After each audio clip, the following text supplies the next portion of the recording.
गंगा को हम भारत से हटा लें तो भारत को भारत कहना मुश्किल हो जाए। सब बचा रहे, गंगा हट जाए, भारत को भारत कहना मुश्किल हो जाए।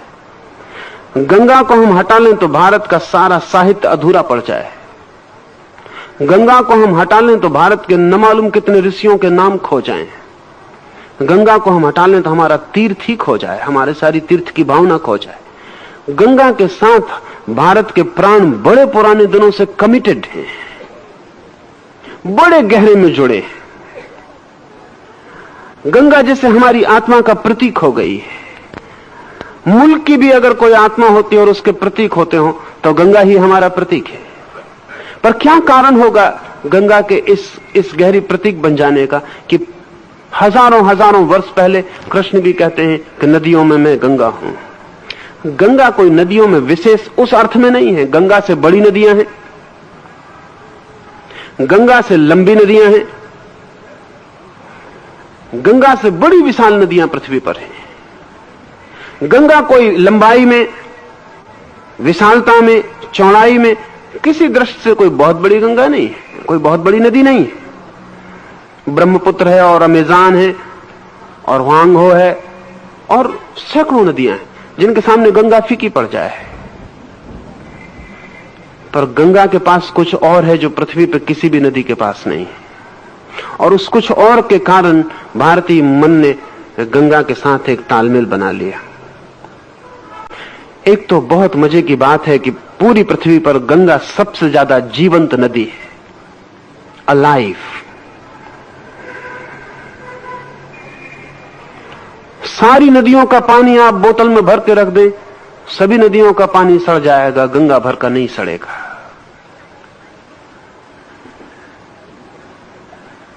केमिकली गंगा बहुत विशिष्ट है। उसका पानी डिटेरिएट नहीं होता, सड़ता नहीं है, वर्षों रखा रहे। बंद बोतल में भी वो अपनी पवित्रता और अपनी स्वच्छता कायम रखता है। ऐसा किसी नदी का पानी पूरी पृथ्वी पर नहीं है। सभी नदियों के पानी इस अर्थों में कमजोर है। गंगा का पानी इस अर्थों में विशेष मालूम पड़ता है, उसका विशेष केमिकल गुण मालूम पड़ता है। गंगा में इतनी लाशें हम फेंकते हैं, गंगा में हमने हजारों वर्षों से लाशें बहाई हैं। अकेले गंगा के पानी में सब कुछ लीन हो जाता है, हड्डी भी। दुनिया की किसी नदी में वैसी क्षमता नहीं। हड्डी भी पिघल के लीन हो जाती है और बह जाती है, और गंगा को अपवित्र नहीं कर पाती। गंगा सभी को आत्मसात कर लेती है, हड्डी को भी। कोई भी दूसरे पानी में लाश को हम डालेंगे, पानी सड़ेगा। पानी कमजोर और लाश मजबूत पड़ती है। गंगा में लाश को हम डालते हैं, लाश ही बिखर जाती है, मिल जाती है अपने तत्वों में। गंगा अछूती बहती रहती, उस पर कोई प्रभाव नहीं पड़ता। गंगा के पानी की बड़ी केमिकल परीक्षाएं हुई हैं वैज्ञानिक, और अब तो यह वैज्ञानिक रूप से सिद्ध हो गया कि उसका पानी असाधारण है। ये क्यों है असाधारण, ये भी थोड़ी हैरानी की बात है, क्योंकि गंगा जहां से निकलती है वहां से बहुत नदियां निकलती। गंगा जिन पहाड़ों से गुजरती है वहां से कई नदियां गुजरती। तो गंगा में जो खनिज और जो तत्व मिलते हैं वो और नदियों में भी मिलते हैं। फिर गंगा में कोई गंगा का ही पानी तो नहीं होता, गंगोत्री से तो बहुत छोटी सी धारा निकलती, फिर और तो सब दूसरी नदियों का पानी ही गंगा में आता है। विराट धारा तो दूसरे नदियों की पानी की ही होती है। लेकिन ये बड़े मजे की बात है कि जो नदी गंगा में नहीं मिली उस वक्त उसके पानी का गुणधर्म और होता है, और गंगा में मिल जाने के बाद उसी पानी का गुणधर्म और हो जाता है। क्या होगा कारण? केमिकली तो कुछ पता नहीं चल पाता, वैज्ञानिक रूप से इतना तो पता चलता है कि विशेषता है और उसके पानी में खनिज और केमिकल्स का भेद है। विज्ञान इतना ही कह भी सकता है। लेकिन एक और भेद है, वो भेद विज्ञान के ख्याल में आज नहीं तो कल आना शुरू हो जाएगा, और वो भेद है गंगा के पास लाखों लोगों का जीवन की परम अवस्था को पाना, ये मैं आपसे कहना चाहूंगा कि पानी, जब भी कोई व्यक्ति, अपवित्र व्यक्ति पानी के पास बैठता, अंदर जाने की बात अलग, पानी के पास भी बैठता है तो पानी प्रभावित होता है और पानी उस व्यक्ति की तरंगों से आच्छादित हो जाता है और पानी उस व्यक्ति के तरंगों को अपने में ले लेता है। पानी बहुत शीघ्रता से चार्ज्ड हो जाता है।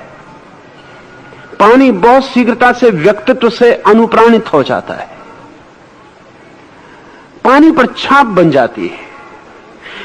लाखों लाखों वर्ष से भारत के मनीषी गंगा के किनारे बैठकर प्रभु को पाने की चेष्टा करते रहे हैं और जब भी कोई एक व्यक्ति ने गंगा के किनारे प्रभु को पाया है तो गंगा उस उपलब्धि से वंचित नहीं रही। गंगा भी आच्छादित हो गई है। गंगा का किनारा, गंगा की रेत के कण-कण, गंगा का पानी, सब इन लाखों वर्षों में एक विशेष रूप से स्पिरिचुअली चार्ज्ड, आध्यात्मिक रूप से तरंगायित हो गया है। इसलिए हमने गंगा के किनारे तीर्थ बनाए हैं। इसलिए लोग गंगा की यात्रा करते रहे। इसलिए लोग सोचते थे कि गंगा में जाके पाप धुल जाएंगे। वो पाप गंगा की वजह से नहीं धुल सकते, लेकिन गंगा के पास जो मिल्यू है, गंगा के पास जो वातावरण है, वो जो लाखों लाखों वर्षों की छाया है, उस छाया में जरूर आप अगर अपने हृदय के द्वार खोलें तो आप दूसरे आदमी होकर वापस लौट सकते।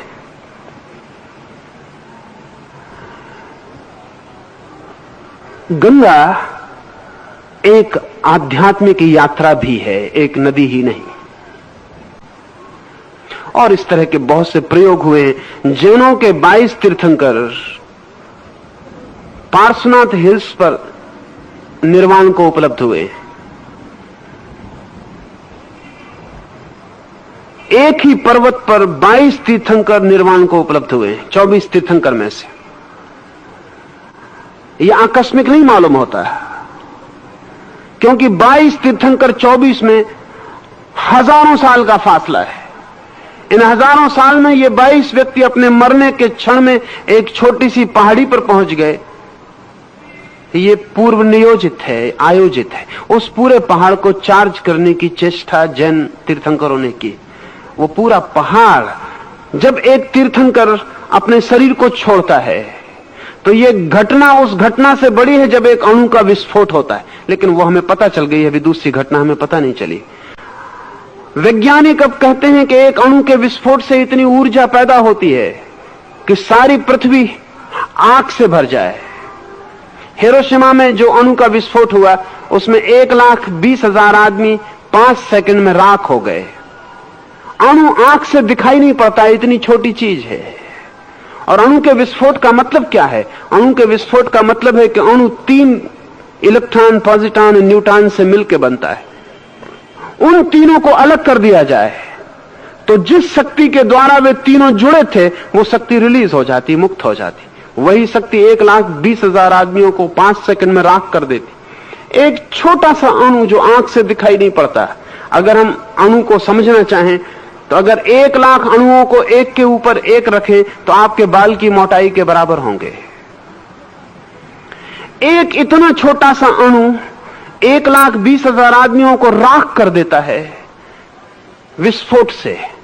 और जब एक तीर्थंकर की आत्मा उसके शरीर से छूटती है तो जो शक्ति आत्मा को, शरीर को बांधे हुए थी, वो रिलीज होती है पहली दफा। करोड़ों करोड़ों वर्ष में यह आदमी शरीर से बंधा रहा है। अब इसकी आत्मा सदा के लिए शरीर को छोड़ रही है। शरीर और इसको बांधने वाली जो शक्ति थी वो छूटेगी। वही शक्ति इस पहाड़ पर बिखर जाएगी। 22 तीर्थंकर जाकर उस पहाड़ को इलेक्ट्रिफाइड कर दिए। वो पहाड़ मैग्नेटिक हो गया। फिर इसके बाद लाखों वर्षों तक लोग उस पहाड़ की तीर्थयात्रा करते रहे इस आशा में कि वो मैग्नेटिज्म, वो चुंबक उनके प्राणों को भी छू ले और स्पर्श कर ले। जैसा जैनों ने प्रयोग किया है पार्श्वनाथ हिल्स पर, ठीक वैसा ही प्रयोग हिंदुओं ने गंगा के किनारे किया है। सच में जिसका हृदय रूपांतरित हुआ हो और परमात्मा के लिए समर्पित हो गया हो, वो सारा वातावरण उससे प्रभावित हो जाता है। कण कण उनके प्रभाव को पी लेता है, आत्मसात कर लेता है। कृष्ण कहते हैं मैं नदियों में गंगा हूं। गंगा साधारण नदी नहीं है, एक आध्यात्मिक यात्रा है और एक आध्यात्मिक प्रयोग। लाखों वर्षों तक लाखों लोगों का उसके निकट मुक्ति को पाना, परमात्मा के दर्शन को उपलब्ध होना, आत्म साक्षात्कार को पाना, लाखों लोगों का उसके किनारे आकर अंतिम घटना को उपलब्ध होना, वे सारे लोग अपनी जीवन ऊर्जा को गंगा के पानी पर उसके किनारों पर छोड़ गए। इसलिए कृष्ण कहते हैं कि मैं नदियों में गंगा हूं। और हे अर्जुन, सृष्टियों का आदि, अंत और मध्य मैं ही हूं।